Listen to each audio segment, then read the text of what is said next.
తాతగారు మనకి బోల్డంత ఆస్తుంది కదా, పాపం వాళ్ళకి ఊరికనే ఇచ్చేయచ్చు కదా. ఇవ్వచ్చు తల్లి. కాకపోతే పని చేసేవాడు కూడా సోమరిపోతులా తయారవుతాడు. సోమరితనం అనేది అత్యంత ప్రమాదకరమైన వ్యసనం. ఏ ఋతు ధర్మం ఆ ఋతులోనే ఉంటుందని మీరే చెప్పారు కదా తాతగారు. మరి వర్షాకాలంలో వర్షాలు ఎందుకు పడట్లేదు? కలి ప్రభావం తల్లి. ధర్మం గాడి తప్పింది, ఋతువులు క్రమం తప్పాయి. అంటే మనిషి మనుగడకి మూలం ధర్మం.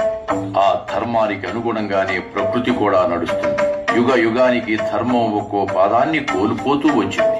బ్రహ్మకి ఒక కల్పకాలం పగలుగాను, మరో కల్పకాలం రాత్రిగాను లెక్క. కల్పం అంటే 432 కోట్ల మానవ సంవత్సరాలు.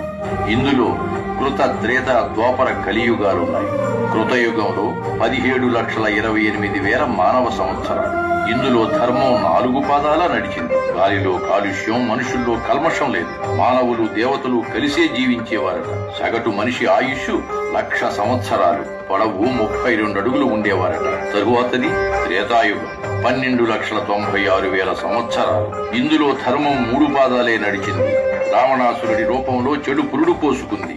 దాంతో ధర్మానికి విఘాతం ఏర్పడింది. మనిషి ఆయుష్ 10,000 సంవత్సరాలకి, పొడవు 21 అడుగులకి తగ్గిపోయింది. తదుపరిది ద్వాపరయుగం, 8,64,000 సంవత్సరాలు. ఇందులో ధర్మం 2 పాదాలే నడిచింది. ఇందులో రాజ్యకాంక్ష, ఈర్ష్య, ద్వేషాలతో దాయాదులు, పోరు, యుద్ధాలు. ఈ యుగంలో మనిషి ఆయుష్ 1000 సంవత్సరాలకి, పొడవు 11 అడుగులకి పడిపోయింది. ఇక కలియుగం 4,32,000 సంవత్సరాలు. ఇందులో ధర్మానికి మిగిలింది 1 పాదమే. మనిషి అత్యంత నీచ స్థితికి దిగజారి తృప్తి అనేది లేకుండా బ్రతుకుతున్నాడు. తన స్వయం కృతాపరాధంతో 100 సంవత్సరాల ఆయుష్ను 60 సంవత్సరాలకు దిగజార్చుకున్నాడు. పొడవు 6 అడుగుల కంటే కిందికి పడిపోయింది.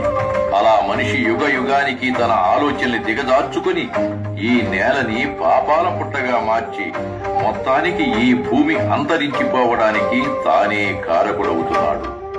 అదమ్మా జరిగింది.